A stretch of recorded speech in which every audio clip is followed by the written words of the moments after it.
Felipe, conta um pouquinho aí do seu cargo, sua função hoje e também sobre a sua trajetória, enfim, sua formação, por onde você passou, por que você escolheu isso ou a vida te escolheu, né? No meu caso, a vida escolheu estar aqui hoje, né? A vida foi abrindo portas, a gente foi aproveitando, né? Conta um pouco aí, Felipe. Obrigado de novo pela sua presença aqui. Beleza. Obrigado, Dario, de novo. Estou muito feliz pelo convite e a oportunidade da gente bater um papo aqui. Né? Mas bom dia a todos. Na verdade, é um misto. Acho que eu escolhi um pedaço e o outro pedaço foi a vida que foi me levando. Assim. Eu sou uma pessoa que eu digo de sorte, né?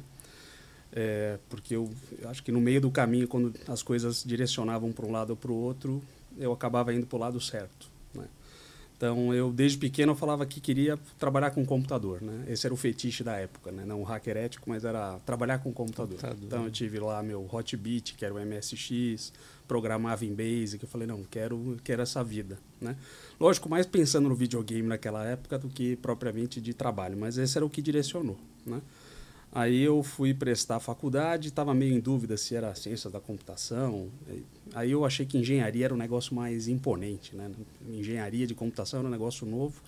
E na FEI tinha esse curso, então acabei entrando na FEI, já que somos feianos. Fizemos a mesma faculdade. Né? Então eu fui para a FEI. Sofremos bastante juntos. Sofri um pouco mais que você, porque eu fiquei mais tempo. Mas a FEI me deu uma excelente base. Né? Inclusive, eu tive um professor que depois virou cliente, né? O Valdemar Ruggiero, foi meu professor na FEI de sistemas operacionais no último ciclo. Depois virou cliente, né? Ficou como responsável por TI no Bradesco por muitos anos. E aí, nesse meio do caminho, no final, né? Quando a gente começa a procurar estágio, né? O que eu vou fazer da vida? Né? Para onde eu vou? Né? Eu tinha um amigo naquela época da faculdade, a gente estudava junto, ele estava na República, né, porque ele era de Mogi Guaçu, né, que era o Eduardo Castedo, né, o Dendem. Ele falou, cara, eu estou fazendo um estágio numa empresa chamada Datacraft. Eu falei, pô, legal. O que faz? Ele não conseguia nem me explicar o que a Datacraft fazia. Mas ele falou, mas é legal. Aí estão precisando de mais um estagiário. Se é legal, nós vamos. Vamos lá. Aí eu fui lá, fiz uma entrevista, só que a entrevista foi muito engraçada, porque as pessoas, naquela época, era mapa ou feio, né? Então, Mauá, Poli ou feio. Se você fez uma dessas, o pessoal nem te pergunta muito, né? Já meio que te contrata. E tinha muito ex-feiano nessa empresa. E aí a conversa foi um bate-papo, no final, falando, quando é que você pode começar? Eu falei, mas a entrevista já acabou? Assim, tipo, já. Você fala inglês? Fala, que bom, melhor. Quando é que você pode? Amanhã. Aí eu entrei na Datacraft fazendo meio que na parte de treinamento, capacitação lá deles. Né? Eles trabalhavam com multiplexadores da época do sistema Telebrás, né? Que boa parte das pessoas nem sabe o que é hoje. Né? E aí, algumas semanas, acho que nem meses depois, o Dendem saiu, foi para a Dupont, ele achou uma outra oportunidade e o pessoal falou, na boa, a gente não vai contratar o estagiário, não. Você quer fazer as duas coisas? Eu falei, faço. Nessa época você quer aprender, né? Claro. Então eu ia para o primeiro andar era engenharia, no sexto andar treinamento. Eu tinha que ficar navegando ali nos dois pontos. Os dois não se aturavam, né? Engenharia reclamava de treinamento reclamava de engenharia, então eu tive que aprender a ser político desde o começo, né? Porque eu tinha que navegar nos dois. E 6 meses depois essa empresa foi comprada. Hoje a Datacraft é a NTT, né? Para quem não sabe, ela foi comprada pela Dimension Data, depois a Dimension Data foi comprada pela NTT. A empresa foi comprada na época e todo mundo falou, precisamos sair daqui, porque esse cara vai mudar tudo, vai mudar. Aí me recomendaram para uma empresa chamada Telsist. Não, a Telsist é legal, eles dão treinamento, você vai aprender muito. Aí me recomendaram para a Telsist e Mas você fazia o que exatamente nessa época? Era o cargo, função? O que você fazia? Eu era estagiário e né, nesse ponto trabalhava com os multiplexadores lá, fazia configuração de multiplexador, as placas e tudo mais. Essa vaga na Telsist era para redes, né? Redes de computadores, eu não sabia nada de redes. Né? Inclusive, o Fernandinho, que trabalhava lá, falou assim, não, deixa que eu arrumo o seu currículo e eu mando. Aí ele mandou para quem? Mauro Capelão, outra figurinha carimbada. Né? Aí o Capelão me contratou. E eu fui para lá também como estagiário para começar a trabalhar com redes de computadores. Né? E foi divertido porque assim, eu trabalhei com pessoas brilhantes na área técnica lá. Né? Então, o Fernando Garcia, que está na Cisco, o Rodrigo, que acho que ainda está na UESC, com pessoas assim, o Mário, né? pessoas tecnicamente brilhantes, né? E aí eu ouvi eles conversando, né? Falou assim, não, você lembra, saiu release notes tal, na linha tal, 4.5. Falei, ferrou. Não é meu caminho. Não vou chegar nunca nesse nível, né? Mas continuei, né? Aí fui efetivado, né? Na época, o Mauro já tinha saído, foi o Renato Lucas que assumiu lá o escritório de São Paulo. Até o Cist virou o Westcon, né? Que a Westcon tinha comprado, né?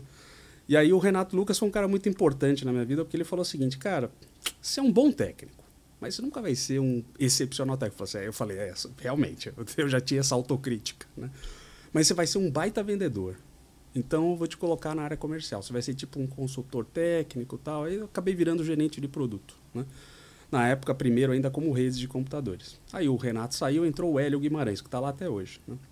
Aí o Hélio um dia chegou para mim e falou assim, ó, a gente quer um gerente de produtos de segurança. Você quer? Eu falei, de jeito nenhum.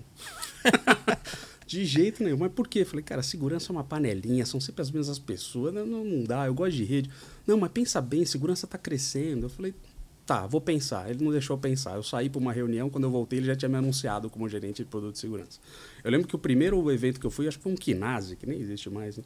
Cheguei lá, cara, era aquela panelinha de todo mundo. E assim, eu me sentindo meio fora do circuito. Eu falei, puta. Bom, o que aconteceu? Isso era aqui perto de que ano? Cara, isso era 2002, 2003, né? Aí eu falei, cara, quer saber? Eu tenho que entrar na panelinha. Cara, depois que eu entrei na panelinha, aí fica legal, né? Aí você não consegue mais sair.